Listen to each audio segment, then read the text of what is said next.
Good morning students. आज हम करने जा रहे हैं अपनी एक्सरसाइज 3.1 का क्वेश्चन नंबर 2। तो चलो देखते हैं क्वेश्चन नंबर 2 क्या है। क्वेश्चन नंबर 2 बोल रहा है, if a matrix has 24 elements what are possible orders it can have.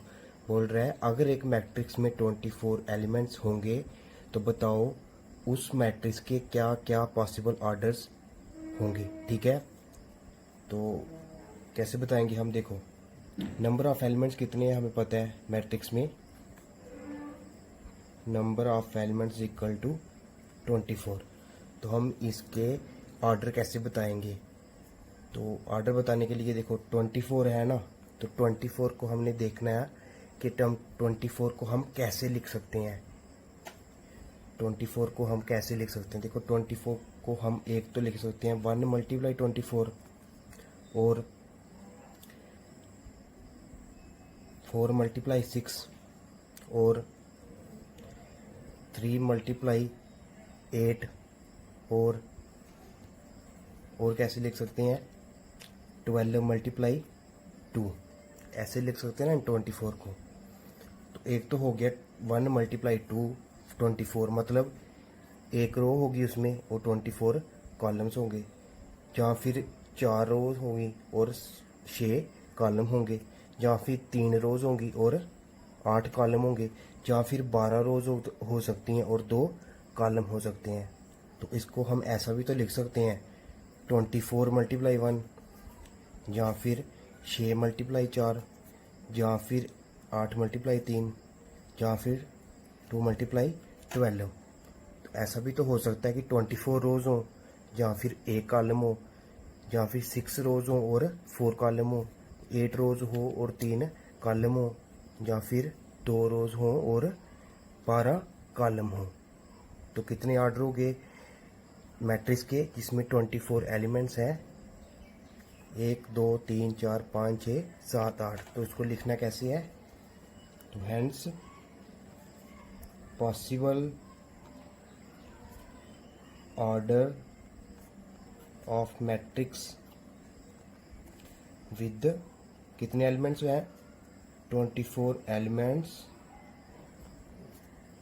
Will be, कितने होंगे कौन कौन से, एक तो हो जाएगा 1 मल्टीप्लाई 24 और दूसरा इसका उल्टा 24 मल्टीप्लाई 1 हो जाएगा, और तीसरा 4 मल्टीप्लाई 6, या फिर 6 मल्टीप्लाई 4 है ना, या फिर 3 मल्टीप्लाई 8, या फिर 8 मल्टीप्लाई 3, 12 मल्टीप्लाई 2, या फिर 2 मल्टीप्लाई 12। तो ये सारे पॉसिबल ऑर्डर हो जाएंगे मैट्रिक्स के जिसके अंदर 24 एलिमेंट्स होंगे। ठीक है, तो कितनी मैट्रिक्स बनी, 1 2 3 4 5 6 7 8, टोटल 8 मैट्रिक्स बनेंगी। अब देखो क्वेश्चन नंबर 3 भी बिल्कुल उसी तरह ही है। अब इसका सेकंड पार्ट भी है, बोल रहा but if it has 13 elements, क्या अगर किसी मैट्रिक्स में 13 एलिमेंट्स होंगे तो वो कितनी मैट्रिक्स बनेगी। तो 13 एलिमेंट, दूसरा पार्ट देखो 13 को हम कैसे लिख सकते हैं, 13 प्राइम नंबर है ना, तो इसको लिख सकते हैं 1 मल्टीप्लाई 13, या फिर एक रोज होगी और 13 कॉलम होंगे, या फिर 13 रोज होगी और एक कॉलम होगा। ठीक है, क्योंकि 13 तो प्राइम नंबर है ना, इसके सिर्फ 2 ही फैक्टर होते हैं, एक 1 और एक 13, या फिर एक रोज होगी तो 13 कॉलम्स होंगे, या फिर 13 रोज होंगी और एक कॉलम होगा। तो क्वेश्चन नंबर 3 भी बिल्कुल ऐसा ही है, इसमें भी वही है, if a matrix has 18 elements what are the possible orders it can have. अगर एक मैट्रिक्स में 18 एलिमेंट्स होंगे तो बताओ उसके पॉसिबल ऑर्डर क्या होंगे। बिल्कुल क्वेश्चन नंबर 2 की तरह ही है, लिखना है 18 को कैसे लिख सकते हैं हम। ठीक है, फिर उसके ऑर्डर्स बताने। फिर दूसरा पार्ट इसका, but if it has 5 elements, अगर किसी मैट्रिक्स में 5 एलिमेंट्स होंगे तो उस मैट्रिक्स के भी ऑर्डर कैसे होंगे। बिल्कुल इसके दूसरे पार्ट की तरह क्वेश्चन नंबर 2 के 5 भी क्या है, प्राइम नंबर है। तो प्राइम नंबर के सिर्फ 2 ही फैक्टर होते हैं, जहाँ तो 1 मल्टीप्लाई 5 लिख सकते हैं, जहाँ तो फिर 5 मल्टीप्लाई 1 ऑर्डर होंगे। ये सिर्फ 2 ही ऑर्डर होंगे इसके भी। ठीक है, तो ये पार्ट आप खुद कर सकते हो क्वेश्चन नंबर 3 वाला। तो चलिए देखते हैं क्वेश्चन नंबर 4। क्वेश्चन नंबर 4 क्या है, कंस्ट्रक्ट 2 by 2 मैट्रिक्स हमें क्या बनाना है, एक 2x2 की मैट्रिक्स बनानी है, ठीक है। A is equal to A I J whose elements are given by A I J is equal to I plus J की होल पावर 2 डिवाइड बाई 2। इसको देखकर हमने एक 2x2 की मैट्रिक्स बनानी है, ठीक है। तो सबसे पहले हमें गिवन क्या है कि जो मैट्रिक्स है वो 2x2 की होगी, ठीक है। तो सबसे पहले हम क्या करेंगे, एक जनरल मैट्रिक्स बना लेंगे किसकी, 2x2 की, यानी जिसमें 2 रोज होंगी और 2 ही कॉलम्स होंगे। तो A is equal to general matrix बनानी ना, तो जनरल मैट्रिक्स में क्या होता है, 2 रोज, 2x2 मैट्रिक्स में क्या होगा, 2 रोज और 2 ही कॉलम, है ना। तो इधर क्या आएगा, A11 यानी फर्स्ट रो फर्स्ट कॉलम, ठीक है। इधर क्या आएगा, A12 यानी फर्स्ट रो और सेकंड कॉलम। तो इधर क्या आएगा, A21 सेकंड रो और फर्स्ट कॉलम। इधर क्या आएगा, A22 सेकंड रो और सेकंड ही कॉलम। तो ये क्या होती है, 2x2 मैट्रिक्स की जनरल फॉर्म होती है। मतलब फर्स्ट A11 मतलब फर्स्ट रो फर्स्ट कॉलम, 12 मतलब first row second column, A21 मतलब सेकंड रो, जो फर्स्ट वाला 2 रो का होता है, रो जो दूसरा कॉलम का, यानी सेकंड रो और फर्स्ट कॉलम। A22 मतलब सेकंड रो और सेकंड ही कॉलम, ठीक है। तो अब हम एक जनरल मैट्रिक्स लिख ली और उसके बाद हम क्या निकालेंगे, इनकी वैल्यू निकालेंगे, A11 की वैल्यू, फिर A12 की वैल्यू, फिर A21 की वैल्यू, A22 की वैल्यू। कैसे निकालेंगे, ये जो दिया है हमें इसको देखकर इसमें क्या करेंगे, A11 की वैल्यू पुट कर देंगे, फिर A12 की वैल्यू पुट करेंगे, फिर A21 की वैल्यू पुट करेंगे, फिर A22 की वैल्यू पुट करेंगे। तो चलो करते हैं। तो फिर क्या करेंगे, no we will find the value of A11, A12, A21 and A22 using the given rule। Given rule मतलब ये जो रूल दिया है हमें, ठीक है। तो सबसे पहले किसकी निकालेंगे, A11 की, ठीक है। तो A11 कुछ नहीं करना, ये A11 है और ये क्या है, AIJ, मतलब I की जगह 1 और J की जगह 1। तो किसके बराबर हो जाएगा जी, आगे क्या है, I की वैल्यू क्या है 1 प्लस J की क्या है 1 की होल पावर स्क्वायर, ठीक है, डिवाइड बाई 2। तो 1 प्लस 1 2 का स्क्वायर डिवाइड बाई 2। तो 2 का स्क्वायर कितना होता है 4 डिवाइड बाई 2 इक्वल टू 2। तो A11 की वैल्यू कितनी आई, 2 आई, ठीक है। तो वैसे ही हम किसकी निकालेंगे अब, A12 की, वैसे ही I की जगह 1, अब J की जगह 2, ठीक है। तो अब हम किसकी निकालेंगे, A12 की। तो इसको देख के निकालेंगे, 1 I की जगह 1 प्लस J की जगह 2 square divide by 2 is equal to 1 plus 2 3 का स्क्वायर डिवाइड बाई 2। तो 3 का स्क्वायर 3 या 9 डिवाइड बाई 2। तो A12 की वैल्यू कितनी आई अब, 9 डिवाइड बाई 2। अब वैसे ही A21 की वैल्यू निकालेंगे, कैसे, इसको इधर ही पुट करके I की जगह अब 2 और J की जगह 1। तो A21 की, ठीक है। तो 2 I की जगह 2, अब तो 2 प्लस J की जगह 1 का स्क्वायर डिवाइड बाई 2। अब 2 प्लस 1 कितना होता है, ये भी 3 का स्क्वायर डिवाइड बाई 2। तो 3 का स्क्वायर 9 डिवाइड बाई 2। तो ये किसकी वैल्यू आ गई, A21 की। अब किसकी निकालनी, A22 की वैल्यू निकालनी। अब भी क्या क्या करना, I की जगह 2 पुट करना और J की जगह 2 पुट करना। तो A22 की, I की जगह 2 प्लस J की जगह 2 का स्क्वायर डिवाइड बाई 2। 2 प्लस 2 4 का स्क्वायर डिवाइड बाई 2। तो 4 का स्क्वायर कितना होता है 16 डिवाइड बाई 2 8 जा 16। तो A22 की वैल्यू कितनी आई 8। तो हमारे पास A11 की वैल्यू आ गई 2, A12 की वैल्यू आ गई 9 डिवाइड बाई 2, A21 की वैल्यू आई 9 डिवाइड बाई 2 और A22 की वैल्यू भी कितनी आई 8। तो हमने क्या निकालना था 2/2 मैट्रिक्स निकालनी थी ना। तो hence matrix A is equal to A11 की कितनी वैल्यू है 2, तो उसको इधर लिख देना। फिर उसके बाद A12 की कितनी वैल्यू 9 डिवाइड बाई 2, ये इधर आ जाएगी।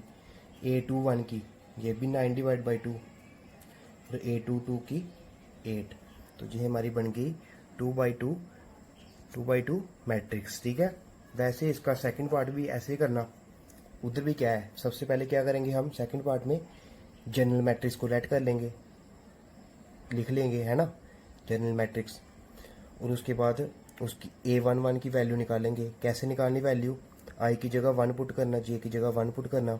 ठीक है, तो पहली आ जाएगी 1 डिवाइड बाई 1, 1 ही। दूसरी क्या आ जाएगी, आई की जगह 1, जे की जगह 2, तो 1 डिवाइड बाई 2। तो A21 कितना आ जाएगा 2 डिवाइड बाई 1, A22 कितना आएगा 2 डिवाइड बाई 2, 1 ही। ठीक है, तो ये हमारी मैट्रिक्स होगी सेकंड पार्ट की। ठीक है, उसके बिल्कुल उसी तरह ही थर्ड पार्ट भी ऐसे ही करना। ठीक है, ये आप खुद कर सकते हो क्योंकि ये बिल्कुल सेम ही है और इजी है। अब देखते हैं हम अपना क्वेश्चन नंबर 5। अब क्वेश्चन नंबर 5 में भी बिल्कुल क्वेश्चन नंबर 4 की तरह ही है। इधर क्या करना, कंस्ट्रक्ट ए 3/4 मैट्रिक्स। उधर क्या किया था हमने 2/2 मैट्रिक्स बनाई थी, तो इधर हम बनाएंगे 3/4 मैट्रिक्स। कैसे बनाएंगे, इस रूल को देखते हुए। ठीक है, इस रूल को देखते हुए हम 3/4 मैट्रिक्स बनाएंगे। तो सबसे पहले हम क्या करते थे, पिछले क्वेश्चन में क्या किया था, हमने एक जनरल मैट्रिक्स बनाई थी 2/2 की। तो इधर हम जनरल मैट्रिक्स बनाएंगे किसकी, 3/4 मैट्रिक्स। ठीक है, 3/4 ऑर्डर की। तो कितनी रोज होंगी, कितने कॉलम्स होंगे इस जनरल मैट्रिक्स में, 3 रोज होंगी और 4 कॉलम होंगे। तो सबसे पहले हम बनाएंगे अपनी जनरल मैट्रिक्स। ठीक है, रोज कितनी होंगी, 3 होंगी। 3/4 मैट्रिक्स है ना, रोज 3, कॉलम 4, कॉलम 4 होंगे और रोज 3। तो क्या है, क्या आएगा, A11, उसके बाद A12, first row first column, first row second column. ठीक है, और उसके बाद A13 और उसके बाद A14। फिर उसके बाद सेकंड रो स्टार्ट हुई ना, A21 second row first column, उसके बाद A22 second row second column, इसके बाद A23 सेकंड रो, फर्स्ट वाला रो होता है ना, सेकंड रो थर्ड कॉलम, उसके बाद A24 सेकंड रो और फोर्थ कॉलम। फिर A31, अब आएगा 3 क्यों, क्योंकि third row first column, A32 third row second column, उसके बाद A33 third row third column, उसके बाद A34 third row fourth column. तो अब हम वैल्यू निकालेंगे किसकी, इन सब की वैल्यू निकालेंगे। जब हम वैल्यू निकाल लेंगे तो उसके बाद इनकी जगह वैल्यू पुट कर देंगे। तो वैल्यू कैसे निकालेंगे, इस फार्मूले को देखते हुए। तो सबसे पहले हम वैल्यू निकालेंगे A11 की।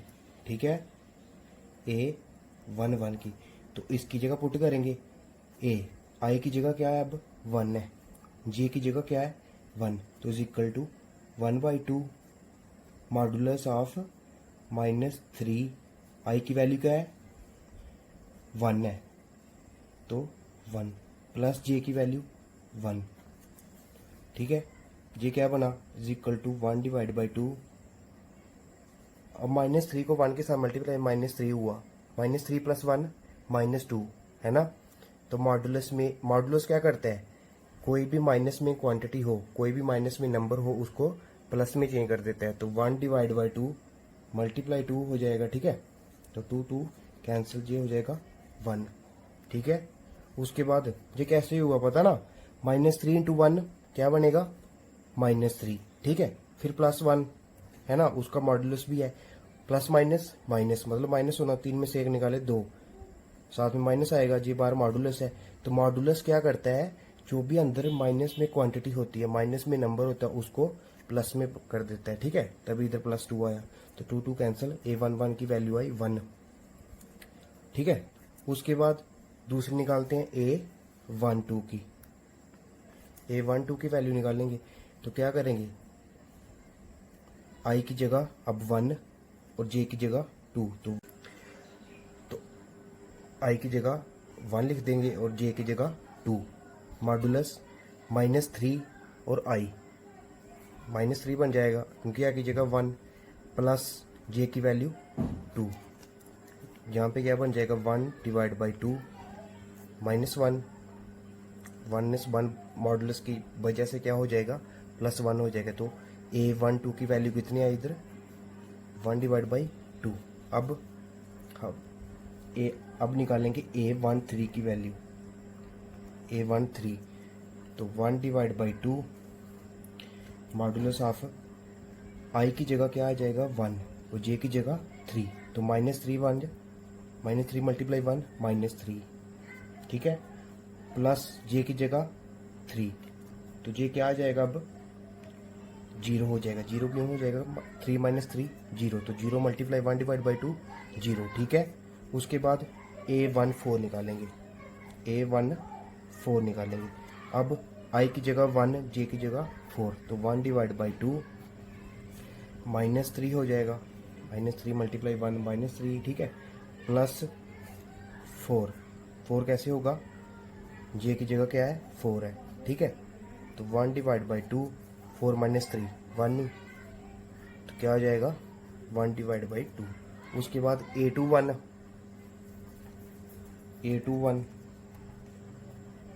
1/2, I की जगह इस बार 2 और J की जगह 1, ठीक है, तो J बन जाएगा -6 प्लस 1, तो कितना आएगा 5/2, 6 में से 1 निकाला 5 और माइनस प्लस में बन गया, ठीक है, मॉडुलस की वजह से।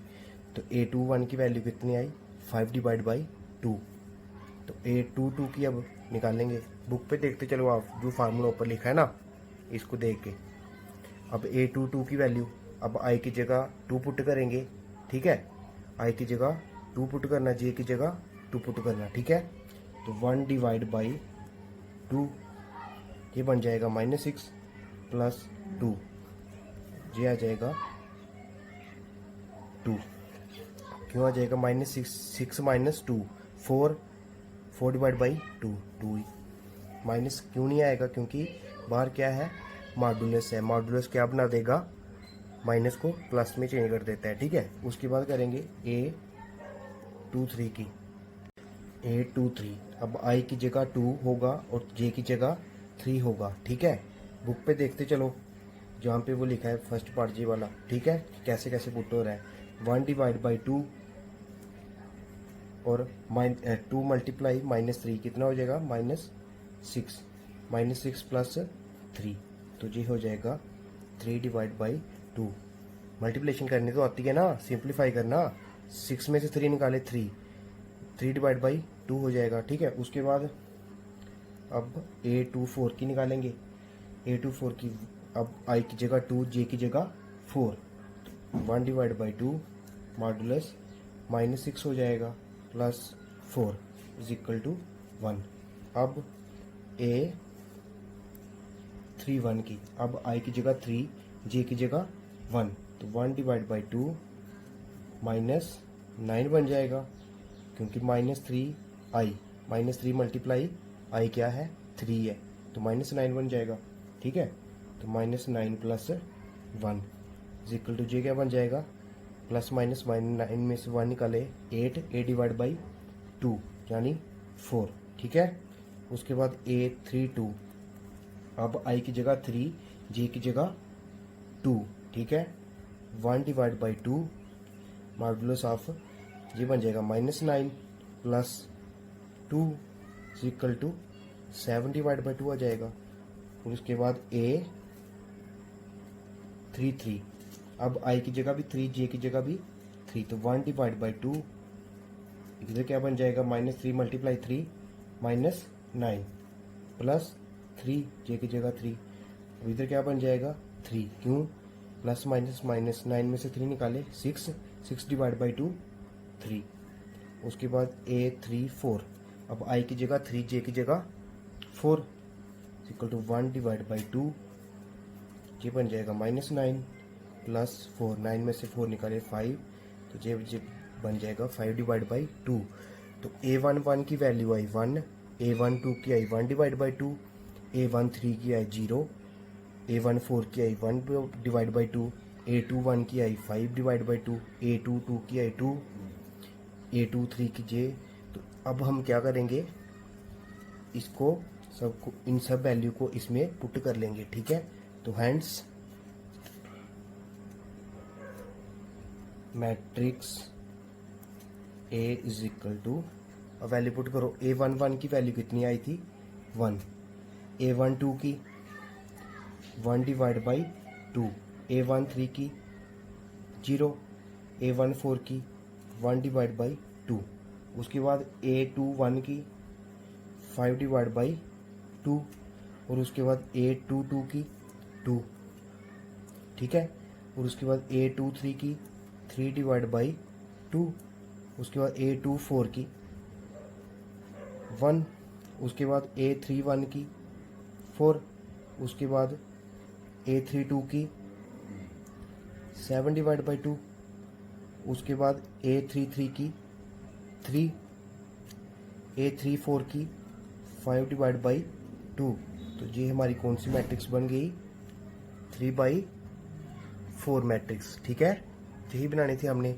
अब इसका दूसरा पार्ट भी बिल्कुल ऐसे ही है, इसमें मॉड्यूलस नहीं है, ठीक है, लेकिन जो माइनस में होगा वो माइनस में ही रहेगा। इधर माइनस क्या हो रहा था, मॉड्यूलस की वजह से चेंज हो रहा था, प्लस में हो रहा था, ठीक है। तो ये भी ऐसे करना, पहले क्या करना, 3/4 मैट्रिक्स बनानी, तो उसके बाद A11 की जगह वैल्यू पुट करते रहना, ठीक है, 2i माइनस ये की जगह, ठीक है। तो ऐसे ही हम 3/4 मैट्रिक्स बना लेंगे दूसरे पार्ट में भी, ठीक है। तो अब क्वेश्चन नंबर 6 करेंगे। क्वेश्चन नंबर 6 देखते हैं। क्वेश्चन नंबर 6 है, find the values of x, y and z from the following equations. दो हमें मैट्रिक्स दी हुई हैं, इसमें हमने क्या निकालना है, x, y और z की वैल्यू निकालनी, ठीक है। अब बीच में देखो क्या, इज इक्वल टू मतलब, इसका मतलब क्या हुआ, ये जो दोनों मैट्रिक्स हैं ये क्या है, इक्वल हैं। तो हमने पढ़ा था इक्वलिटी ऑफ मैट्रिक्स क्या होती हैं, इक्वलिटी ऑफ मैट्रिक्स, उसमें दो कंडीशंस होती हैं। एक तो क्या होना चाहिए, मैट्रिक्स दो इक्वल होने के लिए, एक दो उनका ऑर्डर इक्वल सेम होना चाहिए, ठीक है। तो देखो हाँ, इसका दो, एक रो दो ही कॉलम, दो रो दो ही कॉलम, यानी ये मैट्रिक्स कौन सी है, 2/2। तो ये मैट्रिक्स भी कौन सी है, दो रोज और दो ही कॉलम, ठीक है। और उसका दूसरी कंडीशंस क्या होती थी कि उसका जो रिस्पेक्टिव एलिमेंट यानी कॉरस्पॉन्डिंग एलिमेंट जो होगा वो क्या होगा, सेम। इसका A11 किसके बराबर होगा, इसके A11 के, इसका A12 किसके बराबर होगा, इसके A12 के, ठीक है। हाँ, तो हम क्या इसको निकालेंगे, अब क्या करेंगे, कंपेयरिंग द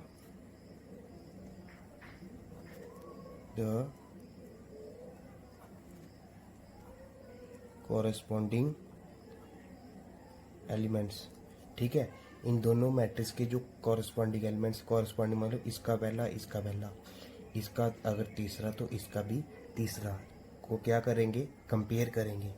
तो y, इसका जो पहला होगा वो इसके पहले के बराबर होगा ना, तो y is equal to, y की वैल्यू क्या आ जाएगी 4। अब इसका z, अब देखो जे क्या है, A12 यानी फर्स्ट रो सेकंड कॉलम, इसके फर्स्ट रो सेकंड कॉलम के बराबर आएगा, ठीक है। A12 के बराबर आएगा, तो z किसके बराबर आएगा, 3 के। और उसके बाद क्या है, x किसके बराबर आएगा, 1 के, x इज इक्वल टू 1। तो हमने निकाल दी x, y और z की वैल्यू, x आई 1, z आई 3, y आई 4। अब हम देखेंगे इसका पार्ट नंबर सेकंड।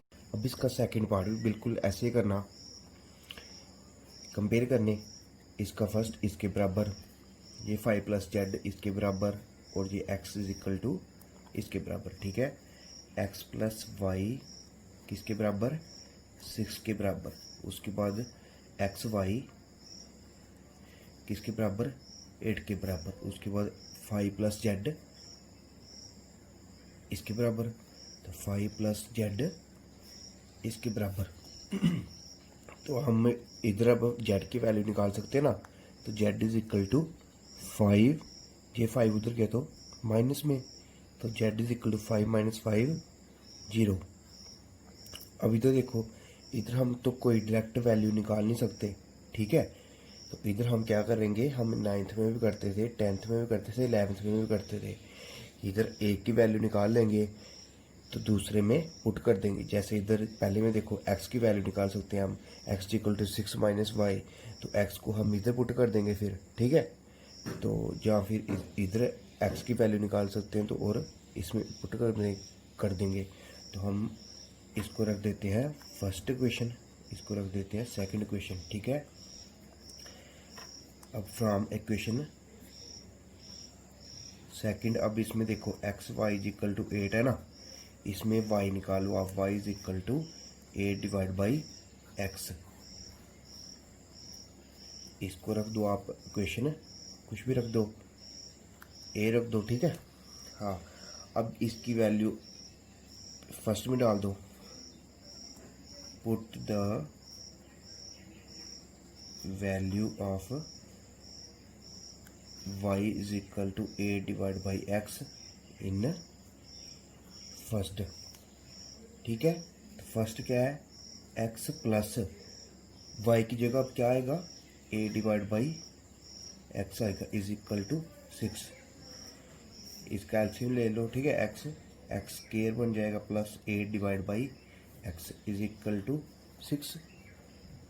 अब इधर x इधर चला जाएगा, x square plus 8 is equal to 6x, ठीक है। तो x स्क्वायर जी 6x इधर आ जाएगा तो माइनस में हो जाएगा, प्लस 8x इक्वल टू 0। अब इससे वैल्यू निकालेंगे, कैसे निकालते हैं इससे वैल्यू, ये जो मिडल वाली टर्म है इसको क्या करते हैं, ब्रेक करते हैं, ठीक है। कैसे करेंगे इस bit, minus 2x minus 4x plus 8x 0 equal to 0, minus minus plus 2x और 4x कितना होता है 6x, तो साइन किसका, माइनस का, तो 2 मल्टीप्लाई 4 8, ठीक है, आ गया। उसके बाद सॉरी इधर x है 8 नहीं है, ठीक है, इधर x है 8, इधर x नहीं है 8 है। अब इधर x को कॉमन निकाल सकते हैं, ठीक है।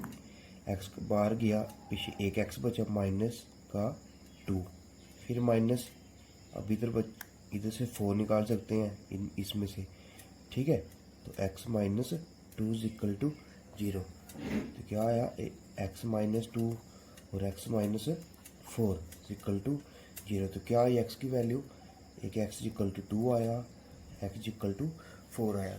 तो x की वैल्यू आई 2, एक 2 आई एक 4 आई।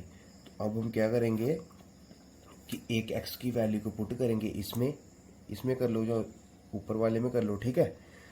हम इसमें करेंगे तो दूसरी वाले को भी इसमें पुट करेंगे, तो put x is equal to 2 in equation a, ये जो हमने इक्वेशन a ली थी, ठीक है। तो y is equal to a divide x है ना, तो y is equal to 8 divide by x, तो कितना आया y 4 आ गया, ठीक है। वैसे ही इधर भी पुट, अब 4 पुट कर लो उसमें इक्वेशन a में, put x equal to 4 in equation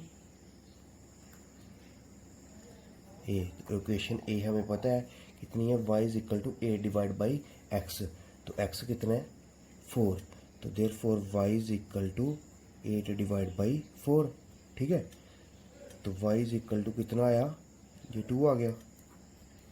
अब देखो, जब x की वैल्यू 2 होगी और y की वैल्यू कितनी होगी 4, जब x की वैल्यू 2 होगी तो y की वैल्यू कितनी होगी 4, और z की कितनी होगी, z की 0 ही है, ठीक है। तो x की वैल्यू जब 2 होगी तो y की होगी 4, ठीक है, तो z की 0 ही है।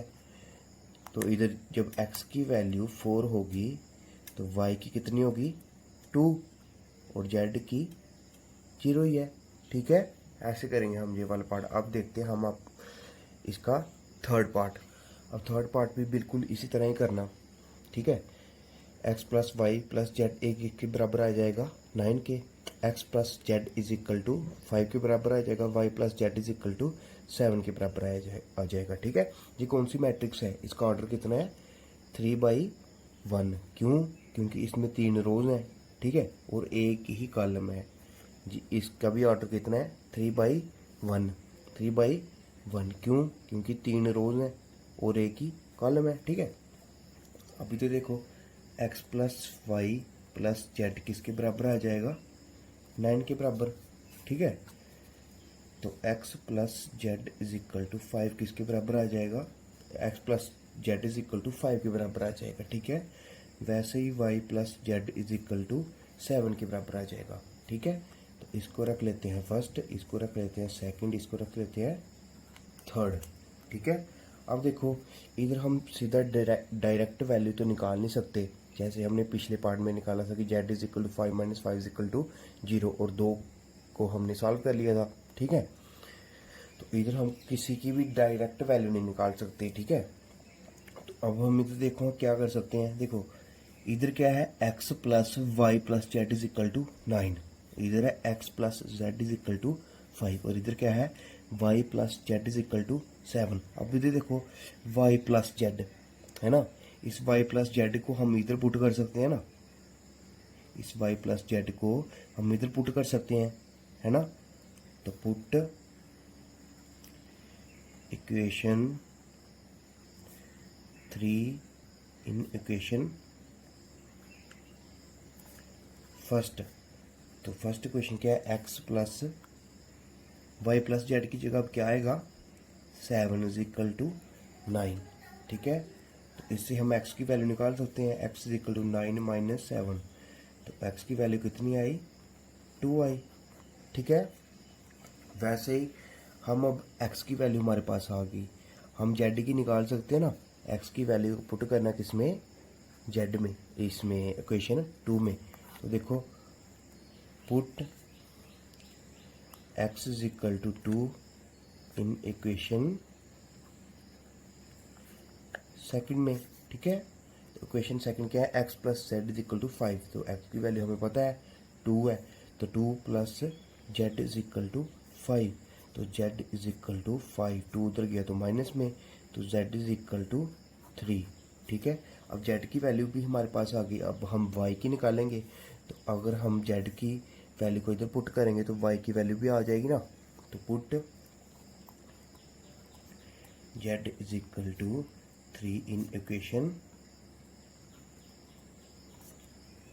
3। इक्वेशन 3 क्या है y प्लस जेड है ना, तो जेड की वैल्यू हमने कितनी निकाली 3, तो y plus 3 is equal to 7, तो y इज इक्वल टू 7, ये 3 उधर चला गया तो माइनस में, तो y is equal to 7 minus 3 होता है 4। तो x की वैल्यू हमारे पास आई 2, z की आई 3 और y की आई 4। ठीक है, अब हम करेंगे अपना क्वेश्चन नंबर 7। अब क्वेश्चन नंबर 7 में क्या बोल रहे हैं, find the value of a b c and d। In matrix में किसकी वैल्यू निकालो a b c और d की। तो इस मैट्रिक्स में भी देखो बीच में साइन किसका इज इक्वल टू का, मतलब ये दोनों मैट्रिक्स क्या है आपस में इक्वल है। तो अगर दोनों मैट्रिक्स आपस में इक्वल होगी तो इसको कॉरस्पॉन्डिंग एलिमेंट्स इसके बराबर, इसके कॉरस्पॉन्डिंग एलिमेंट्स के बराबर होगा, यानी इसका फर्स्ट इसके बराबर होगा, इसका सेकंड इसके बराबर होगा, इसका थर्ड इसके बराबर और इसका ये इसके बराबर। ठीक है, तो हमें पता है ना, हमने पहले भी बड़े क्वेश्चन किए, क्वेश्चन नंबर 6 भी ऐसा था। तो a माइनस बी किसके बराबर होगा -1 के बराबर होगा। ठीक है, और 2a माइनस बी किसके बराबर होगा 0 के बराबर होगा, और 2a प्लस सी किसके बराबर होगा 5 के बराबर, 3c प्लस डी किसके बराबर होगा 13 के बराबर। ठीक है, तो अब हम देखो इधर से कोई डायरेक्ट वैल्यू हम निकाल नहीं सकते क्योंकि दोनों में वेरिएबल है ना, तो निकाल नहीं सकते डायरेक्ट वैल्यू किसी की भी। तो उसके लिए हम क्या करेंगे, इसको पुट कर देंगे फर्स्ट, ये हमारी सेकंड, ये थर्ड और ये फोर्थ क्वेश्चन। ठीक है, अब हम देखो, अब हम क्या करेंगे, अब हम किन्हीं 2 इक्वेशंस को सॉल्व करेंगे। ठीक है, किन्हीं 2 इक्वेशंस को सॉल्व करेंगे और एक की वैल्यू आ जाएगी। ठीक है। जब एक की वैल्यू आ जाएगी तो उसको दूसरे में पुट करेंगे तो दूसरे की भी वैल्यू आ जाएगी। तो अब हम किन दो इक्वेशंस को सॉल्व करेंगे। देखो, हमने 10th में एक मेथड पढ़ा था, एलिमिनेशन मेथड। क्या होता है एलिमिनेशन मेथड? एलिमिनेशन मेथड ये होता है कि दो इक्वेशन को जब सॉल्व करना हो तो उसमें से एक इक्वेशंस के वेरिएबल को हम क्या कर देते थे, एलिमिनेट कर देते थे। ठीक है, एलिमिनेट मतलब काट देते थे और एक की वैल्यू आ जाती थी। तो फिर उस वैल्यू को हम आगे दूसरी क्वेश्चन में पुट करके दूसरों की भी वैल्यू निकाल लेते थे। ठीक है, तो एलिमिनेशन मेथड याद करो, 10th में एलिमिनेशन मेथड किन दो इक्वेशंस में लगता है? एलिमिनेशन मेथड उन दो इक्वेशंस में लगता है जिनके वेरिएबल सेम हो। वेरिएबल यानी जहाँ जैसे ए और बी है ना। इसमें और इसमें क्या एलिमिनेशन मेथड लगेगा? देखो, इसमें वेरिएबल है ए और बी, इसमें वेरिएबल कौन से हैं? ए और सी। सेम नहीं है वेरिएबल, क्योंकि इधर बी है इधर सी है, तो इधर एलिमिनेशन मेथड नहीं लगेगा। अब देखो, इधर और इधर लग सकता है, इधर ए बी है और इधर सी डी है, नहीं लग सकता। अब इधर ए और बी है, इधर भी ए और बी है, इसका मतलब इधर एलिमिनेशन मेथड इन दोनों क्वेश्चंस में लग सकता है। हम कैसे सॉल्व करेंगे? तो solving equation first and second. ठीक है, तो a minus B is equal to -1 और 2a minus B is equal to 0। अब हम कैसे करते थे एलिमिनेशन मेथड, कैसे लगाते थे? अब हम देखो, जहाँ जहाँ पे हमने किसी भी तरह जहाँ से a या b को काटना है। ठीक है, अब देखो, इधर b माइनस में है, इधर b माइनस भी है, तो अगर हम इसको प्लस में लिख दें, ठीक है। और एक बात याद रखनी, अगर एक टर्म का हमने साइन चेंज किया ना, तो फिर इसका भी साइन चेंज करना पड़ेगा, इसका भी साइन चेंज करना पड़ेगा, पूरी इक्वेशन का साइन चेंज करना पड़ता है। तो अगर इसका माइनस से प्लस हुआ तो इसका प्लस से माइनस हो जाएगा। तो ये ऑलरेडी प्लस में है, तो इसको माइनस लिखो या नहीं लिखो कोई फ़र्क नहीं पड़ेगा, क्योंकि ये 0 है। ठीक है, अब देखो, ये माइनस और प्लस हो जाएगा 0, यानी कैंसिल। ठीक है, अब देखो, a minus 2a, a minus 2a कितना होता है? माइनस ए, है ना। ये बन जाएगा minus a is equal to -1। अब माइनस के साथ माइनस कैंसिल, तो a की वैल्यू कितनी आ गई? 1। अब हम a की वैल्यू को पुट कर सकते हैं ना, किस में करेंगे? देखो, जिसमें मर्जी कर लो, हमने वैल्यू निकालनी है। अगर हम a की वैल्यू को फर्स्ट में पुट करें तो हमारी वैल्यूज निकल सकती है ना। तो put the value of a is equal to 1 in equation first. तो इक्वेशन फर्स्ट क्या है? a minus B is equal to -1। तो a की वैल्यू कितनी आई? 1 minus B is equal to -1। अब माइनस बी इधर आएगा तो -1, ये वाला -1 उधर जाएगा तो बन जाएगा माइनस में। ठीक है, तो minus B is equal to -2 और माइनस माइनस प्लस, तो b की वैल्यू कितनी आ गई? 2। अब हम देखो, a को और कहाँ पुट कर सकते हैं कि किसी और की वैल्यू हमें मिल जाए। देखो, इधर भी पुट कर सकते हैं ना, 2a प्लस सी।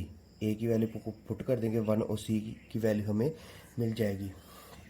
ठीक है, तो put a is equal to 1 in equation 3। तो इक्वेशन 3 क्या है? 2a plus C is equal to 5। तो 2a की value 1 plus C is equal to 5। तो 2 plus C is equal to 5, और इधर से सी की वैल्यू हम निकाल लेंगे, 2 तो जाएगा तो माइनस में, तो सी इज इक्वल टू 3। तो सी की वैल्यू हमने निकाल ली, सी की वैल्यू आ गई 3। अब हम सी की वैल्यू को इधर पुट करेंगे अगर फोर्थ में, तो हम डी की वैल्यू भी निकाल सकते हैं ना। तो put C is equal to 3 in equation 4। Equation 4 क्या है? 3c plus D is equal to 13। तो c की वैल्यू हमने कितनी निकाली? 3 है। तो इक्वेशन 4 है 3c, तो 3c की वैल्यू कितनी है? 3 plus D is equal to 13। अब 3 3 या 9 plus D is equal to 13। तो अब d की वैल्यू निकालो, d is equal to 13 minus 9 तो चला गया तो माइनस में, तो d इज इक्वल टू 13 में से 9 निकाले तो 4, तो निकाल ली हमने ए बी और सी डी की वैल्यू। ए की वैल्यू आई 1, बी की वैल्यू 2, सी की वैल्यू 3, डी की वैल्यू 4। तो याद करो इधर कौन सा मेथड लगाया, एलिमिनेशन मेथड, जो हमने क्लास 10th में पढ़ा था, ठीक है। अब क्वेश्चन नंबर 8 में देखो, क्वेश्चन नंबर 8 क्या है, A is equal to A I J M cross N is a square matrix if, देखो A is equal to A I J cross M cross N, इसको देख के डरना नहीं है। ये क्या मतलब है, ये एक मैट्रिक्स का जनरल साइन है, ठीक है। ये एक जनरल मैट्रिक्स का साइन है सिर्फ, ठीक है। बोल रहा है एक मैट्रिक्स है जो क्या है, ए एक मैट्रिक्स है जो क्या है, स्केयर मैट्रिक्स। अगर वो स्केयर मैट्रिक्स है तो इनमें से वो क्या होगा, ठीक है। एम लेस देन एन होगा। एम क्या है इधर, नंबर ऑफ रोज, एन क्या है, नंबर ऑफ कॉलम। बोल रहा है अगर ए जो मैट्रिक्स है वो स्केयर मैट्रिक्स होगा तो क्या जो नंबर ऑफ रोज होंगी वो नंबर ऑफ कॉलम से कम होंगी, या number of rows number of column से ज़्यादा होंगी, या फिर number of rows is equal to number of column होगी, या इनमें से कुछ नहीं होगी। तो हमने पढ़ा था ना फर्स्ट वीडियो में अपनी, सेकंड वीडियो में, कि स्केयर मैट्रिक्स क्या होती है। स्केयर मैट्रिक्स वो मैट्रिक्स होती है जिसमें नंबर ऑफ रोज और नंबर ऑफ कॉलम इक्वल होते हैं, ठीक है। तो इस पार्ट का आंसर क्या होगा, m is equal to n। तो इसको लिखना क्या है, कैसे है, if any matrix is a square matrix then number of rows is equal to number of columns. तो इसका कौन सा आंसर हो गया, सी पार्ट इसका आंसर हो गया। नंबर ऑफ रोज हमेशा नंबर ऑफ कॉलम के बराबर होती हैं जब भी कोई स्केयर मैट्रिक्स अगर हो। क्वेश्चन नंबर 9 में क्या बोल रहा है, देखो बोल रहा है which of the given values of X and Y make the following pair of matrix equal. बोल रहा है एक्स एंड वाई की कौन सी वैल्यू पे ये जो मैट्रिक्स है वो इक्वल होगी, ठीक है। तो इसका मतलब एक्स एंड वाई की वैल्यू हमें निकालनी है, ठीक है। तो ये ऑप्शन दी है कुछ कि जब एक्स की वैल्यू -3 होगी तो वाई की 7 होनी चाहिए, तब ये मैट्रिक्स इक्वल होगी। या फिर वाई की वैल्यू जब 7 होगी तो एक्स की वैल्यू -2/3 होगी, तब ये वैल्यू इक्वल, तब ये मैट्रिक्स इक्वल होगी। या फिर एक्स की वैल्यू अगर -1/3 होगी और वाई की वैल्यू -2/3 होगी, तब ये दोनों मैट्रिक्स इक्वल होगी। या फिर नॉट पॉसिबल टू फाइंड, कि एक्स और वाई की वैल्यू ही नहीं आएगी, और तो ये मैट्रिक्स ही इक्वल नहीं होगी। अगर वैल्यू ही गलत आई तो मैट्रिक्स कैसे इक्वल होगी, ठीक है। अब देखते हैं करके, ठीक है। तो फर्स्ट पहले, अब देखो 3x + 7 इक्वल टू किसके बराबर होगा, हमें वैल्यू निकालनी है ना, तो इसका मतलब मैट्रिक्स इक्वल है।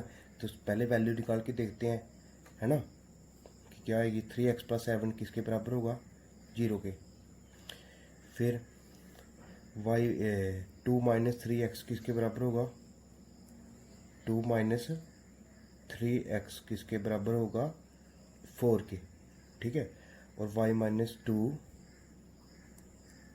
किसके बराबर होगा, इसके 5 के बराबर। क्योंकि अभी तक तो हमें पता है कि ये तो मैट्रिक्स इक्वल है, हमें एक्स एंड वाई की वैल्यू निकालनी है, देखना किन दो एक्स और वाई की वैल्यू पे ये मैट्रिक्स इक्वल होगी, ठीक है। तो y + 1 की वैल्यू कितनी आएगी, 8।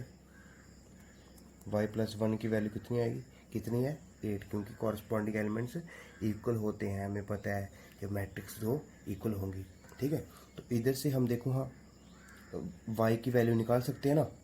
तो देखो y इज इक्वल टू 5 -2 तो जाएगा तो +2, तो y की वैल्यू कितनी आई, 7, ठीक है। अब इधर से भी y की वैल्यू हम निकाल सकते हैं। तो y is equal to 8 minus +1 उधर जाएगा तो माइनस हो जाएगा, 8 - 1 इज इक्वल टू 7। तो y की वैल्यू तो हमारी आ गई 7। अब हम निकालेंगे अपनी x की वैल्यू, ठीक है। अब इसमें से x की वैल्यू देखो, 3x इज इक्वल टू 7 उधर चला गया तो 0 - 7 माइनस होगा, ठीक है। तो x की वैल्यू कितनी आएगी, -7/3। इसमें से आ गई x की वैल्यू -7/3। अब इसमें से देखो 2 - 3x = 4, तो 2 उधर चला गया तो हो जाएगा 4 - 2 2 ही, ठीक है। तो x = -2/3, ठीक है। अभी तो देखो दो वैल्यू आई x की -7/3 और x की -2/3, और y की सेम ही है, ठीक है। अब हम देखेंगे कि इन वैल्यू को मैट्रिक्स में डाल के देखेंगे और देखेंगे कि क्या मैट्रिक्स इक्वल आती है या नहीं आती, ठीक है। अब देखो y = 7, अगर y की वैल्यू को हम इधर डालें तो 7 - 2 कितना होता है 5, तो इस मैट्रिक्स के इक्वल होना चाहिए ना, तो 5। इसका मतलब ये वाली 7 वैल्यू इधर सेटिस्फाई कर रही है, ठीक है। अब फिर से 7x y = 7 की y की वैल्यू 7 को हम इधर डालेंगे, 7 + 1 ये हो गया 8, तो ये भी 8 है, तो इसका मतलब ये भी सेटिस्फाई हो रही है, तो y की वैल्यू सेटिस्फाई हो रही है। अब x की वैल्यू को डाल के देखेंगे, पहले x = -7/3 को इधर डाल के देखेंगे कि ये इसके बराबर आती है या नहीं आती है, ठीक है। तो डाल के देखो x = -2/3 को इसमें डाल के देखना, ठीक है। 3x + 7 में डाल के देखना किसको, x = -7/3, तो x की वैल्यू कितनी है -7/3 को डाल के देखना, ठीक है। तो देखो 3 कैंसिल, 7 प्लस का माइनस का ये हो जाएगा 0।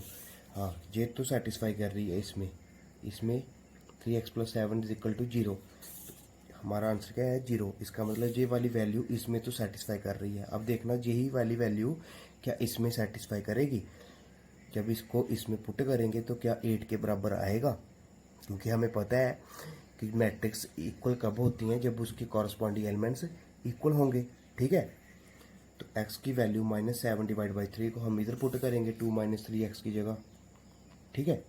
तो 2 - 3x की वैल्यू कितनी है -7/3 को, अब इधर देखो ये हो जाएगा 3 और 3 कैंसिल, ठीक है, और 2 प्लस और माइनस माइनस हो जाएगा प्लस, तो 2 + 7 = 9, ये आता है 9। ये तो सेटिस्फाई नहीं हो रहा, ठीक है। हाँ, इधर हमारी वैल्यू आ रही है 9 और इधर क्या है 8, ठीक है ना। तो इसका मतलब ये वाली वैल्यू इसमें सेटिस्फाई नहीं होती, ठीक है। सेटिस्फाई नहीं होने का मतलब ये वाली वैल्यू अगर हम x की लेंगे y के साथ तो ये मैट्रिक्स इक्वल नहीं होगी। अब इस मैट्रिक्स इसको देखेंगे, x = -2/3, इसको इसमें पुट करेंगे, फिर इसमें पुट करेंगे और देखेंगे। पहले करेंगे x = -2/3 को 3x + 7 में, ठीक है। 3x + 7 में पुट करेंगे -2/3 को, तो 3x की जगह -2/3 + 7, तो 3 और 3 कैंसिल, और -2 + 7 ये कितना आया 5। तो देखो x आना कितना चाहिए था 0, आया कितना 5, तो इसका मतलब ये वाली वैल्यू भी सेटिस्फाई नहीं करेगी। y की तो सेटिस्फाई कर रही है, लेकिन x की दोनों वैल्यू सेटिस्फाई नहीं कर रही, ठीक है। अगर सेटिस्फाई नहीं करेंगी तो इसका मतलब ये दो मैट्रिक्स जो हैं वो इक्वल नहीं होंगी। तो हमने यही क्वेश्चन में बताना था ना कि कौन सी x और कौन सी y की वैल्यू पे ये दो मैट्रिक्स इक्वल होंगी। तो y की तो हो रही है, लेकिन x की तो एक भी वैल्यू पे मैट्रिक्स इक्वल नहीं हो रही, क्योंकि वैल्यू नहीं सेम आ रही है ना।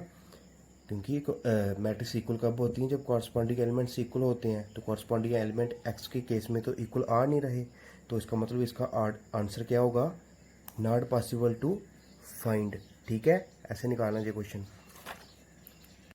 अब क्वेश्चन नंबर 10 देखो, क्वेश्चन नंबर 10 में क्या बोल रहा है, the number of all possible matrices of order 3/3 with each integer 0 और 1 इज 27, 18, 81, 512।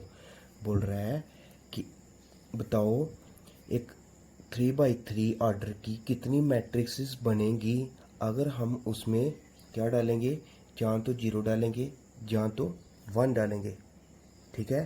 तो बताना है 3/3 ऑर्डर की कितनी मैट्रिक्स बन सकती हैं अगर हम उसमें क्या डालेंगे, या तो 0 डालेंगे या तो वन डालेंगे। समझ लगी कि थोड़ा बहुत कुछ। क्वेश्चन में क्या बोल रहा है कि बताओ 3x3 ऑर्डर की कितनी मैट्रिसेस ऐसे बनेंगी, ठीक है, जिसमें हम क्या डाल सकते हैं, 0 और 1 डालेंगे जिसमें, ठीक है, जहाँ फिर 0 जहाँ फिर 1 डालेंगे। तो बताओ 3x3 ऑर्डर की ऐसी कितनी मैट्रिक्स बन सकती हैं, ठीक है। तो 3x3 ऑर्डर मतलब उसमें कितने एलिमेंट्स होंगे, 3x3 मतलब 9, उसमें 9 एलिमेंट्स होंगे। जैसे देखो ये एक मैट्रिक्स है ना, तो 3x3 ऑर्डर मतलब उसमें 9 एलिमेंट्स होंगे। तो इसको डैश डैश लिखो पहले, 2 3 4 5 6 7 8 9, 9 एलिमेंट्स होंगे ना उसमें। अब बोल रहा है कि बताओ अगर हर जगह पे हम जहाँ तो 0 लिखें, जहाँ तो 1 लिखें, जहाँ तो 0 लिखें, जहाँ तो 1 लिखें, जहाँ तो 0 लिखें, जहाँ तो 1 लिखें, इधर भी जहाँ तो 0 जहाँ तो 1, जहाँ तो 0 जहाँ तो 1, जहाँ तो 0 जहाँ तो 1, ठीक है, जहाँ तो 0 लिखना है, जहाँ तो 1 लिखना है। तो बताओ कि ऐसे कितनी मैट्रिसेस हमारी बन सकती हैं या बनेंगी, ठीक है, कि जहाँ पे हम जहाँ तो 0 लिखेंगे, जहाँ तो 1। अब हम इसको ऐसे भी बता सकते हैं, बना के भी बता सकते हैं, ठीक है। जैसे ये देखो, इधर मैट्रिक्स बना लेंगे, एक में लिख देंगे 1 0 0 0 1 0 1 1 1, ऐसे दूसरी में लिख देंगे 0 0 1 1 0 0 0 1 0, ऐसे ऐसे कितनी सारी मैट्रिक। ऐसे तो हमारा पूरा दिन लग जाएगा बनाते बनाते, है ना। तो हम ऐसे ऐसे नहीं बना सकते ना, इसमें 2-3 दिन लग जाएंगे बनाते बनाते। तो हम कैसे बनाएंगे फिर, तो क्लास 11th में हमने पढ़ा था ना permutation lesson, permutation and combination, थोड़ा बहुत याद होगा। तो उससे हम क्वेश्चन करेंगे। देखो हर एक जगह पे कितने कितने एलिमेंट्स लिख सकते हैं हम, जहाँ तो 0 जहाँ तो 1, मतलब कितने तरीके हैं एक जगह पे लिखने के, 2 तरीके हैं। यानी जहाँ तो 0 लिख सकते हैं, जहाँ तो 1, कितने तरीके हैं, 2 तरीके हैं। इधर भी कितने तरीके हैं, 2 तरीके हैं। जहाँ तो 0 लिख सकते हैं, जहाँ तो 1 लिख सकते हैं। इधर भी कितने तरीके हैं, जहाँ तो 0 लिख सकते हैं, जहाँ फिर 1 लिख सकते हैं, ठीक है, 2 तरीके हैं। इधर भी 2 तरीके हैं, इधर भी 2 वेज हैं, इधर भी 2, इधर भी 2, इधर भी 2, इधर भी 2, ठीक है। अब देखो हर जगह हर एलिमेंट्स पे लिखने के कितने तरीके हैं हमारे पास, 2 तरीके। जहाँ तो उस जगह पे जहाँ तो हम 0 लिख सकते हैं, जहाँ तो 1 लिख सकते हैं, ठीक है। तो देखो क्या लिख सकते हैं, मतलब कितने तरीके हैं हमारे पास, 2 तरीके हैं। जगह कितनी है, 1 2 3 4 5 6 7 8 9, मतलब 2 को कितनी बार मल्टीप्लाई करना, 9 बार, ठीक है। 1 2 3 4 5 6, 1 2 3 4 5 6 7 8 9, मतलब 2 की पावर 9। अगर 2 को हम 9 से मल्टीप्लाई, 2 की पावर 9 होगी, यानी 2 को हम 9 बार मल्टीप्लाई करेंगे तो हमारे पास उतनी मैट्रिसेस बनेगी। तो 2 की पावर 9 कितना होता है, 512, ठीक है। इतनी मैट्रिसेस हमारी बनेंगी अगर हम क्या करेंगे, 3x3 मैट्रिक्स में जहाँ तो 0 लिखेंगे, जहाँ तो फिर 1 लिखेंगे, ठीक है।